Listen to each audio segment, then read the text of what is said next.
When you have that level of trust, you can walk through life unbothered.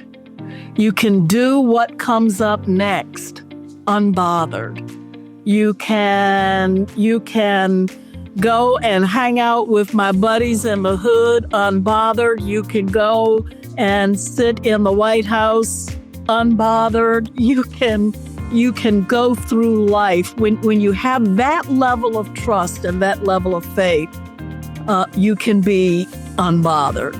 And I wish I had learned that sooner, and I would not have been as uptight, as anxious, as concerned as I was as I grew. And the other thing that I think I would wish I had known and I could have told my younger self, I think it would be that relationships and people matter more than anything. Welcome to the Going Big podcast. I'm your host, Kevin Gentry, and this is the place where we celebrate bold moves and big ideas.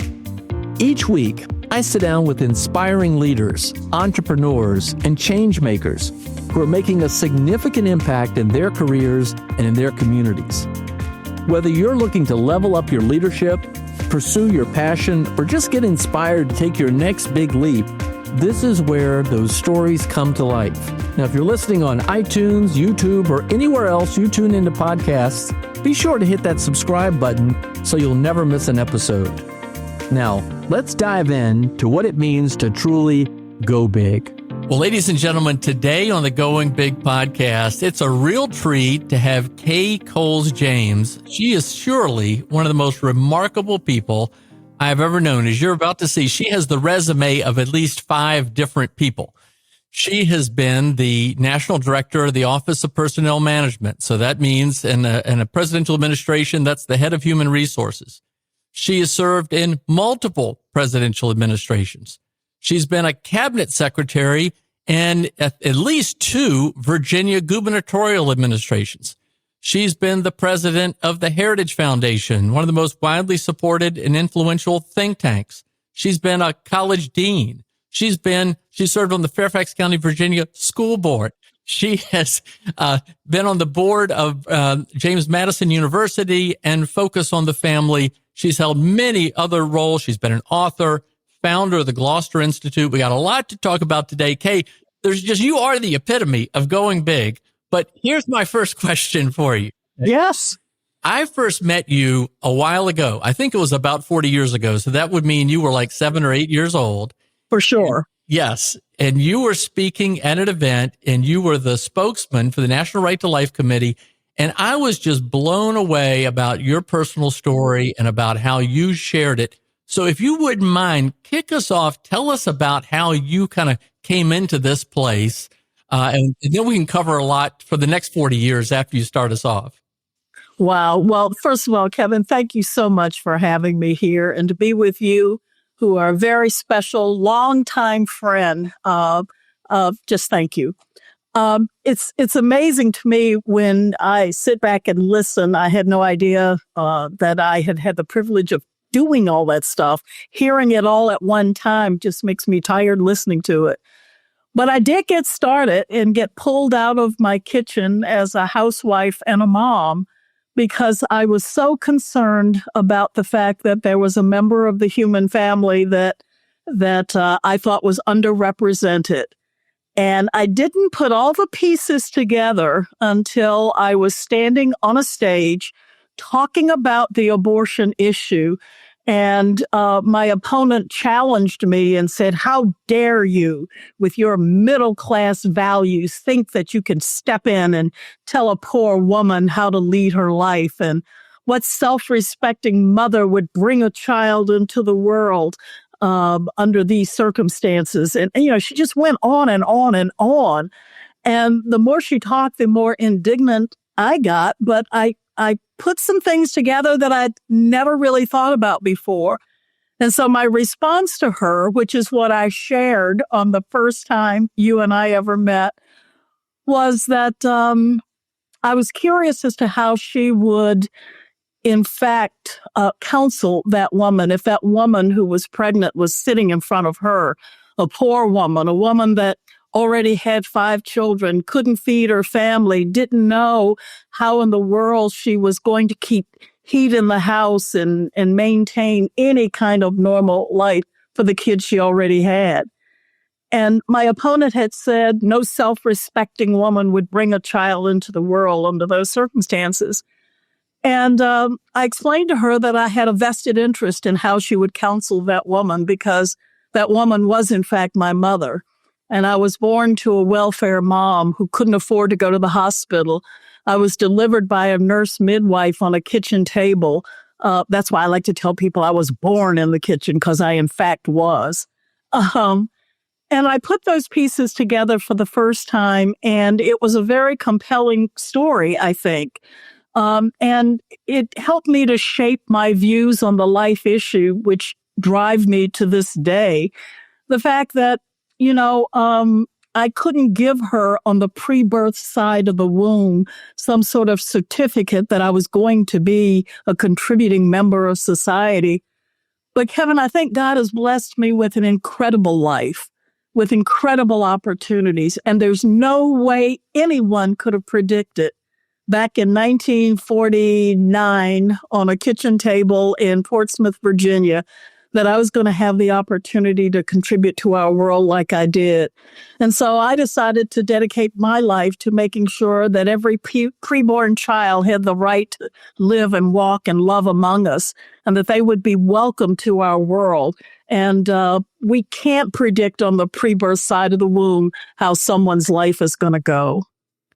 Well, Kay, I mean, your life experiences make you all the more effective as a communicator, but you have these many gifts of communication. And I'm telling you, I met you and you shared that story 40 years ago. Since that time, you've achieved all these extraordinary things. And I do want to go into some of these, but did you always want to go big? I mean, at what point in your life did you really aspire to make a difference? And we can all define going big in different ways, but you've made a difference in the lives of others. You made a difference in the lives of your family. You made a difference in the lives of your many friends, but you've made a difference in the lives of many people, including also many of those preborn. Kevin, I hope this doesn't destroy the entire premise of your show. I never, ever wanted to go big. I never did. It's interesting, the driving factor for me, and as you know, much of my life is based on and driven by my faith. And the reality is I just wanted to be faithful to the call of God on my life. And I was a stay-at-home mom. I was a housewife, completely content in that role. And it was the opportunities that came along, which many I rejected, by the way, along the way. And so my desire was to be faithful. My desire wasn't to go big. But I would say this: if you are faithful to the call of God on your life, if you are willing to be used in this world in incredible and mighty ways, the opportunities will, in fact, come. There's so many needs out there. We are just, I think, all of us trying to figure out what our particular piece of that is and what our calling is. And so I've gone bigger than I ever thought I would, but it comes from making myself available to be used in all of the various situations. Almost every one of those jobs that you read off, I was called to. I used to tell high school guidance counselors when they would ask me to come in and do career days, I'm your worst speaker for career day, because when they ask the question, how did you plan this? How did you strategize to get where you were? I never did any of that. But I always wanted to make myself available for kingdom work. Well, actually, Kay, what has come out in so many of these interviews I've had on the Going Big podcast is the issue of calling. And I'd say that comes out more than anything else. There's another item that comes out, which I'll address in a little bit later. but in its finding your calling. And I've interviewed a number of people who, like you, didn't aspire to go big. They didn't say, I'm going to go big, but frankly, they went big by pursuing their calling. So that's pretty neat. But here's my next question. So when I knew you, you were in a communications, a public public facing role, but you went then into a number of leadership roles. How did that happen? Tell us a little bit more about the trajectory. Now, you said it was your call, you were called to do it, but how did that begin to happen? Well, I have been blessed with some tremendous mentors in my life. People. By the way, I'm who going to stop you right there. Mentors is the other. The calling is the number one thing people talk about, and mentors is the other thing that people talk about. So keep going. Well, by the way, my daughter, who many people have called K. James 2.0, she's everything I wish I had been. She's a phenomenal woman. I named her after the two women who had the most impact on my life. Her name is Elizabeth Joyce, and she's named after someone you may know, Elizabeth York, who was very involved in the pro-life movement in Virginia, Sure. and Joyce Ranson, who both came along and walked beside me as a college student and influenced me, who taught me, who mentored me. And so I think those two women, plus the grit of my mother. Imagine having 6 children and a husband who's an alcoholic, who deserts the family, and having to fight to raise 6 children with very little money, very little resources, but a very strong family and a very strong faith. So I think those 3 women gave me the grit, the knowledge, the skills, in order to take on the tasks that were before me. So when opportunities came along, and there was a lot of risk taking,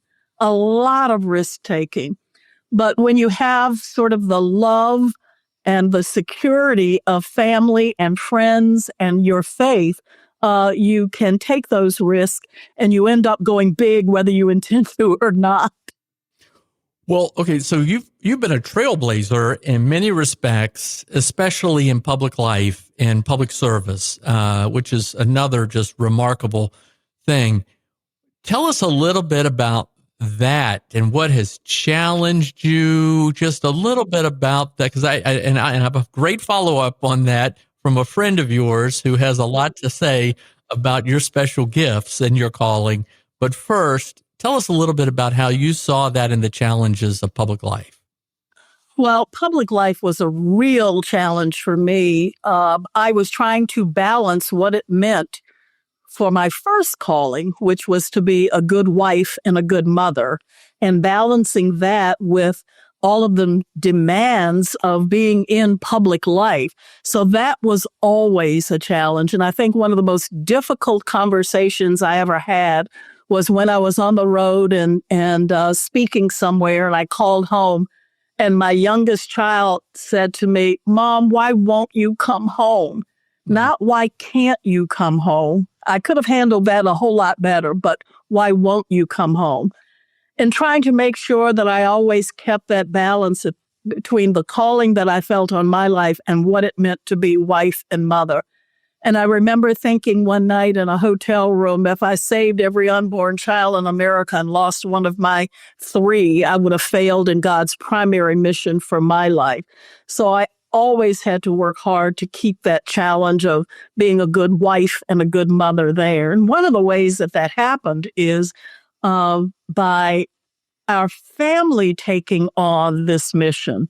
This was not a K. Coles James mission. This was a James family mission. And so Charles has been intimately a part of everything that I've ever done. My children have been involved in everything that I've ever done.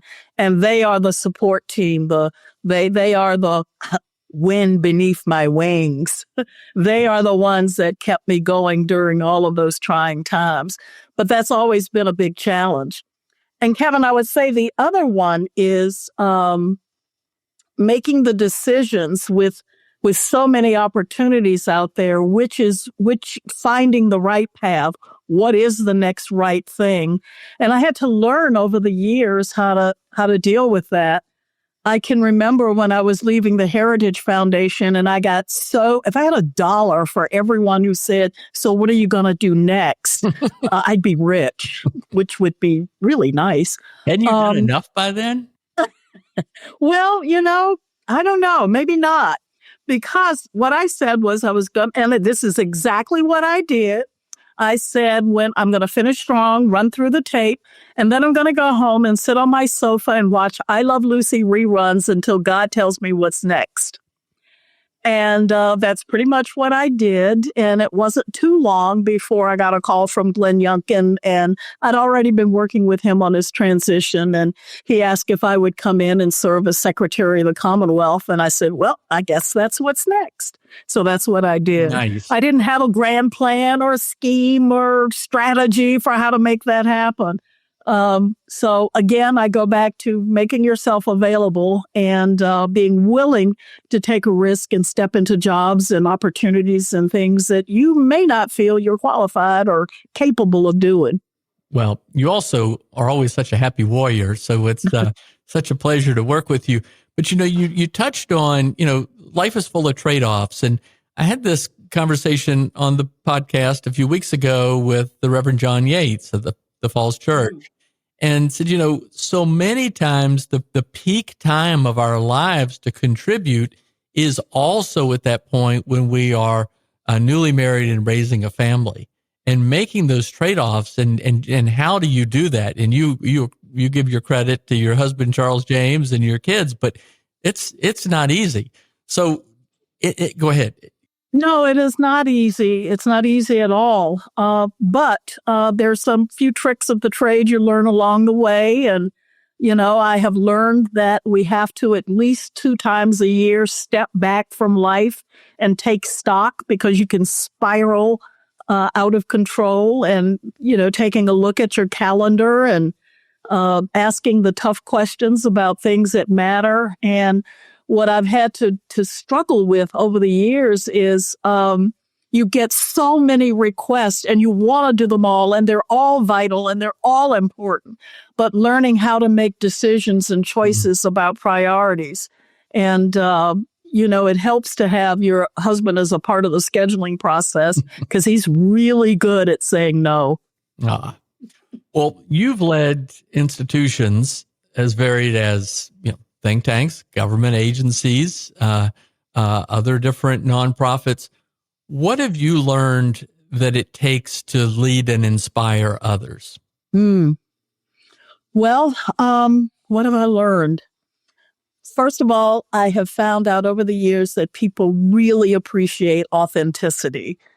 And once I decided that I was going to let the world see who Kay James really, truly is, once I decided that I was not going to be hesitant to talk about my faith, that I wasn't going to be hesitant to talk about how much I love and adore my husband, how important my children are to me, that I can fry chicken better than anybody else on the planet, and that I love being in my kitchen and baking, I have found that people appreciate authentic leadership. The reason that I've stayed in the public sector for as long as I have, Kevin, is because of my love for my family. And I promised my grandchildren that I wanted to leave them a world that's at least as free as the one I inherited. And when you think about how old I am, and by the way, I start speeches these days by telling someone to take out their phone and Google the average life expectancy of an African-American female. And the answer is 76.5 years. I am 76.5 years old. So what that means by definition is I don't have time to play. I got to get some stuff done. We got to finish strong. And the world right now, as far as I'm concerned, is as troubled as I have ever seen it in my lifetime. And so there's no time to rest. I don't think retirement is anywhere in the future. I still work. I just don't get paid. So there's a lot of work to be done. So there is no retirement. it is overwhelming at this point how much is out there that still needs to get done. Well, God bless you, and don't you dare retire anytime soon. We got to get another 76.5 years out of you at least. So I mentioned I just reached out to a number of different friends of yours and asked them for some suggested. Ever since you said that, I've been scared to death. I noticed that. I saw a little nervousness. It's okay. It does sound a little bit like that old TV show, This Is Your Life, but it's all very positive. So I reached out to former Governor George Allen, and he, of course, holds you in enormously high regard, and said, and this is what he emailed me in response. He goes, Kay James is about as smart, principled, and articulate as it comes, and has those special life experiences that made her the best person to be my Secretary of Health and Human Services. And she proposed and got through a balking legislature, a heck of an accomplishment. Virginia became the first in the nation with a statewide welfare reform law. But not only that, it was how you were a teammate, and not only in the passage, but in getting the fighting to obtain the waivers from the Clinton administration, and then going through a lot of the legal battles. And so he says that you deserve the most valuable MVP award. Of course he does, in achieving such meaningful reform. And I had Speaker Newt Gingrich on here a few weeks ago, and he talked about Virginia being, the role model, the trailblazer. So George Allen says, you were loved and respected by everyone who had the pleasure of knowing you. And he says, I always look forward to getting a good dose of Kay and Charles James's wit and wisdom. But what he also said was that you were able to navigate and achieve all these things working with people. I'd like to get your thoughts, having served in government, how, I guess I might say on the one hand, how you had the patience and strength to put up with all the craziness in working in government, but how did you manage to convince people to take these positions that they were against, both in the state legislature in Virginia, the Clinton administration, other things? Any advice you might have for people, especially these days, about how to talk and work effectively more with people who have different opinions? Oh, Kevin, that's such a great question. And let me say of George Allen, boy, I have had the opportunity to work for some of the most principled politicians. And it's easy to lay it all on the line when you're working for people like George Allen and like Glenn Youngkin. I mean, my word, you don't mind getting up every day and leaving nothing undone and working hard for people like that. But I'll tell you, one of the things that I think that we lost sight of is something I used to say to the interns at the Heritage Foundation. I would start off by saying to them, how many of you are here to learn all of the arguments, the data, get all the research and the analysis so that you can go out and annihilate the enemy? And they go, yes, and they raise their hands. And I'd say, well, I am so sorry, but you're in the wrong program. That's not why you're here. We're here to build bridges, not blow them up. We're here to, as Ed Fulmer used to say, multiply and add to the movement, not to divide or subtract. And so I always approach every difficult or complex or controversial issue with, how do I articulate it in winsome ways that will win people over? I want to convince people. And so I spend a lot more time listening. I spend a lot more time trying to understand an opposing point of view. And I always try to find areas of consensus. Let's start with what we all agree on. And quite frankly, Kevin, when I took over the Heritage Foundation, they said, who are you going to try to win? Who are you going after? And I said, Bernie Sanders voters. And that took a lot of people back. And I said, because I defy them to say that they care more about poor people than I do, because they don't.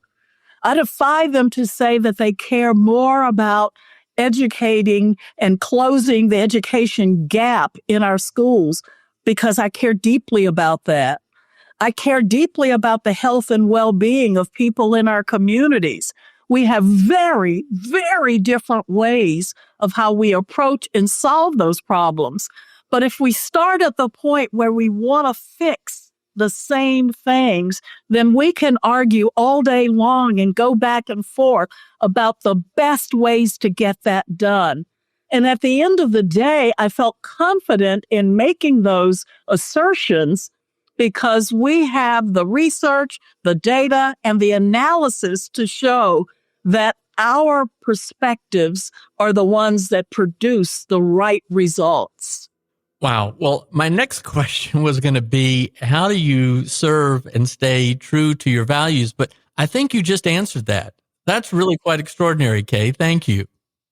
You're welcome. And I do apologize. I don't know if you can hear the yard workers out there. No, you're fine. You're fine. That just adds to your authenticity. Okay. Well, they are authentically blowing the leaves right now. Well, all we need is for your dog Booker to come running through and chasing a squirrel, but we'll be good. This is Good. great, Kay. So, Kay, speaking of the polarization and craziness that we face in the country and the world today, you founded the Gloucester Institute a number of years ago, but you're bringing up these new leaders to face a very changing world. And what's your vision for what you're doing there? Tell us a little bit more about the Gloucester Institute. Thank you, Kevin. And for your listeners, I want them to know this. The first, not the second or the third, but the first person I went to when I started the Gloucester Institute was Kevin Gentry. Oh my goodness! Well, you had a bad Rolodex. Oh, no, not at all. And I remember we went out for coffee and I told you what I wanted to do. And I was, you were very encouraging. So I want to thank you for that and that you play a very important role in the history of the Gloucester Institute. That's pretty funny. I don't know what I said, but if I was encouraging, it must have worked because you've done a phenomenal job. And let's hear, because this for listeners all over the world, what is the Gloucester Institute? I don't know why I can't pronounce Gloucester. My brother and sister-in-law live in Gloucester, but why? What is the Gloucester Institute? What's the vision you had for it? Sure. Tell us a little bit about the story and what's going on today. Well, I started going to the Moton Center when I was about 5 years old. It was back during a time when African Americans could not go to resorts or convention centers or stay in hotels. It was a segregated America. But there were these little havens where the social and cultural elite in the African American community could gather. Today, the Moton Center is on the National Historic Registry as well as the Virginia Historic Registry as one of the most iconic and important civil rights destinations in America. But I was brought there, picked up from the public housing projects with my little suitcase to go with my cousin, who was, in fact, a part of that cultural and social elite. And I would go as her companion. And I remember going there, Kevin, as a kid and sitting on the floor in the living room while the beautiful adults talked about and debated the important issues of the day. And it was the gathering place. Every great civil rights leader in America spent some time there, from Martin Luther King, Andy Young, the Greensboro Four, who integrated the lunch counters in the South, the attorneys from Brown versus Board of Education, all came there. And so when I was leaving government at one particular point in time, and we were trying to figure out what next, and I was going to do my go home, sit on the sofa and wait to see, I said, while I wait, I'm going to go down and see what's going on at that place I used to go to as a child. And I went there, Kevin, and the windows were broken out and there were vines growing up. The roof was off. And I couldn't figure out, why is it that the place that's called the cradle of the civil rights movement has windows broken out and no roof, and yet Monticello flourishes, and let Mount Vernon is very well taken care of. And so I decided that I felt a calling to form a nonprofit, purchase this property, and restore not only the bricks and mortar, but restore what happened there. And what happened there is where people came together from opposing points of view to solve problems. And so we've developed a new language at the Gloucester Institute. We're called solutionist. I don't care if you're a Republican or a Democrat, liberal or conservative. If you are willing to set aside labels, let come together, let the data show us the way, what works, what doesn't work, and solve problems, you're welcome to come.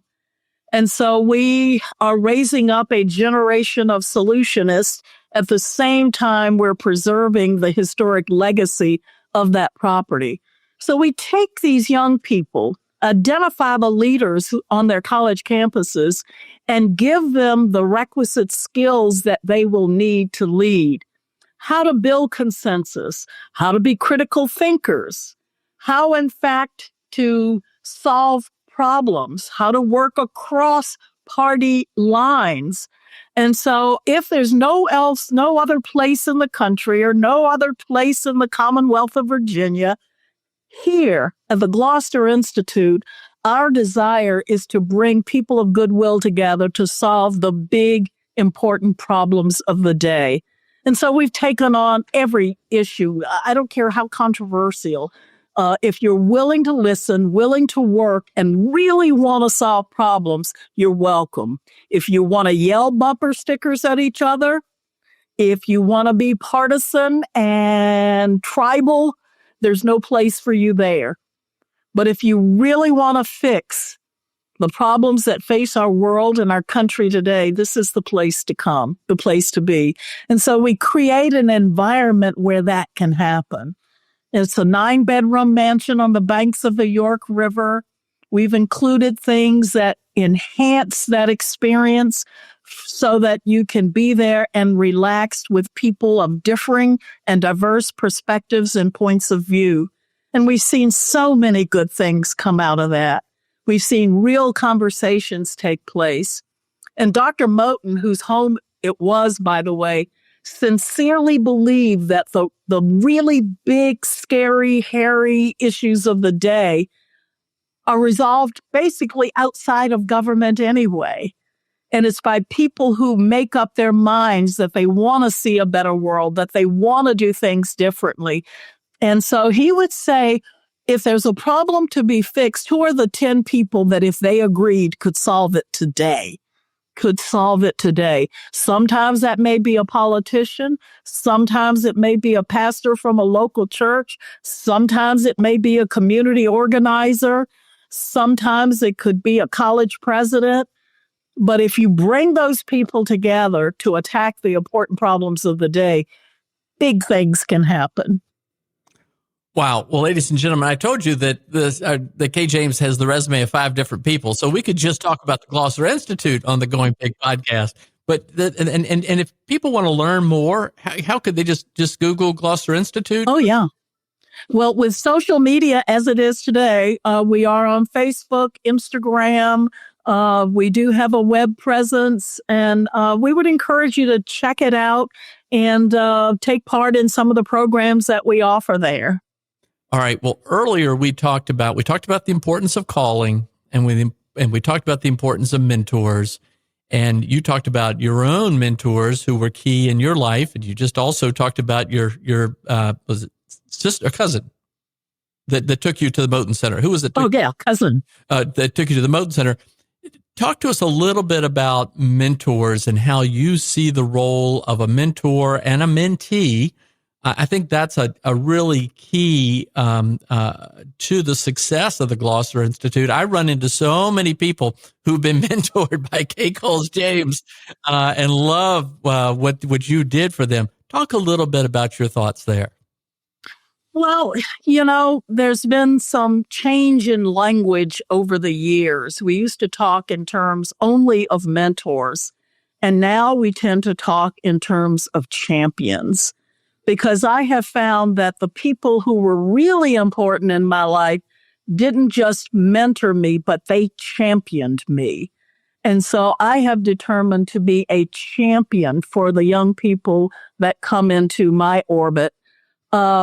So I am interested, and I ask their permission to speak into their lives, because very often to have an effect on someone's life, you've got to have permission to speak honestly. You've got to have permission to say the things that need to be said.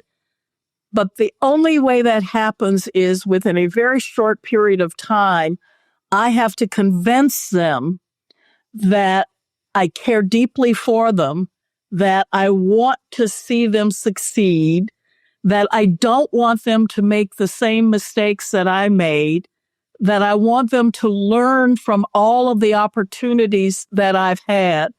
And so trust to me is the first level, because you can't tell someone that they need to work on their diction and enunciation if they don't believe you love them enough to tell them that.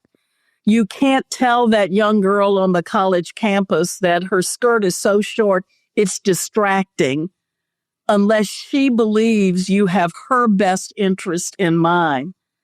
And I have been blessed with people who've come into my life that I know care deeply for me, that will knock down doors for me, that won't just open doors, they will knock them down on my behalf. And so as a result of that, I feel compelled to pay that forward.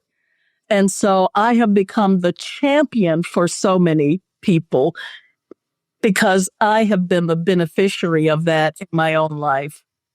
So essentially, you're talking about people, you're believing in people.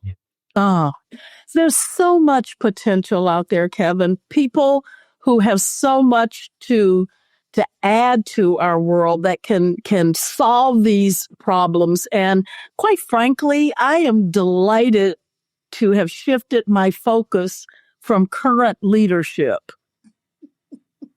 I'm going to let them go do whatever they're going to do. And my focus is on this next generation coming up. Let's work with them before they get into these leadership positions to understand what it means to solve problems together, to be critical thinkers so that they just don't develop all of their opinions off of Twitter, that they don't get their news from TikTok, that they know how to read and solve problems and work together. We so desperately need it in our world. We're in pretty desperate times. Well, good insights, good wisdom. All right, Kay, I'd like to bring this to a close. I always ask these two final questions, and the first is looking back at we'll say a 21-year-old version of yourself, knowing what you know today. What advice would you give that younger version of Kay Coles James today? Couple of things. Wow. If I could have said to myself or known the 21-year-old version, I think I would have said, I didn't understand, Kevin, until way too late in life what it meant to really trust God. To trust him with my life, my future, my career. And when you get to that place where you are abiding in him, dwelling in him, trusting in him, my mother-in-law had a phrase she used to use. She said, I am so unbothered. When you have that level of trust, you can walk through life unbothered. You can do what comes up next unbothered. You can go and hang out with my buddies in the hood unbothered. You can go and sit in the White House unbothered. You can go through life when you have that level of trust and that level of faith. You can be unbothered. And I wish I had learned that sooner, and I would not have been as uptight, as anxious, as concerned as I was as I grew.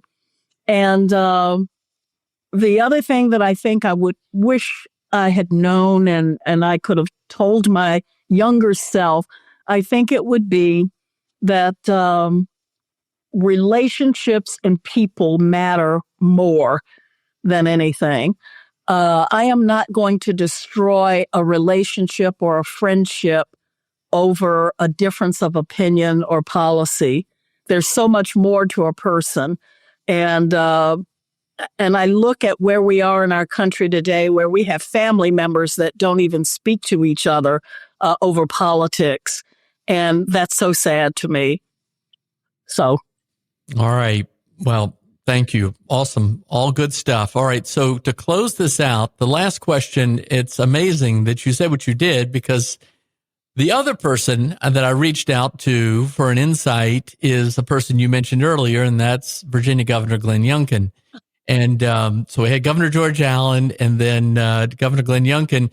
He said, he sent me this message when I asked him, and he said, I love Kay. I love her heart. Her faith in Jesus literally beams, and her deep compassion for others is a welcome sign for a relationship that will change your life. I love Kay's wisdom, grounded in conservative values and forged an amazing life experience, and always shared in a no-nonsense, yet loving way. And I love Kay's impact on the next generation. They all want to be in Mother Kay's orbit. That is really special. Yes, I love Kay Coles James. So those are the words of Virginia Governor Glenn Youngkin.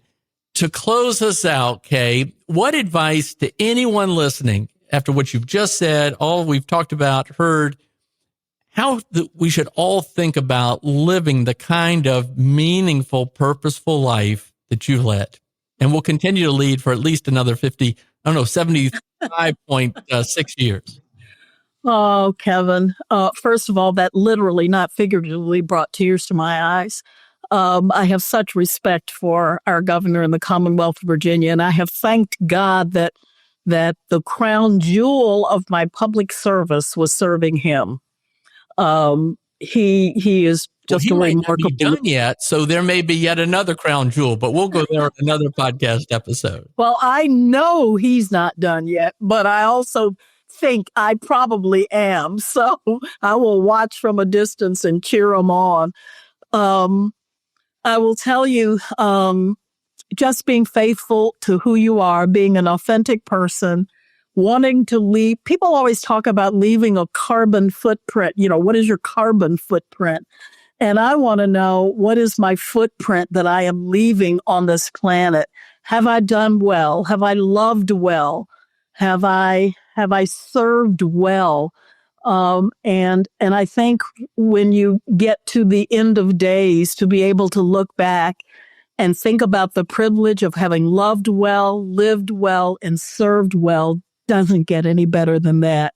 And to me, that's what going big means. Loving big, living big, serving big. Well, Kay James, it has been a tremendous honor and privilege to have lived and loved with you for all these years, and look forward to many decades to come. Thank you for being a very special guest today on the Going Big podcast. Thank you, Kevin. Thanks for tuning in to the Going Big podcast. I hope today's conversation left you feeling energized and ready to tackle your biggest goals. Don't forget to subscribe and leave us a review on iTunes, YouTube, or wherever you listen to podcasts. It really helps spread the word, and it gets these inspiring stories out to more people. You can also find more content, resources, and updates at our website, goingbigpodcast.com. Remember, the only limits are the ones you don't challenge, the limits that you impose on yourself. Keep pushing, keep growing, and above all, keep going big. See you next time on the Going Big podcast.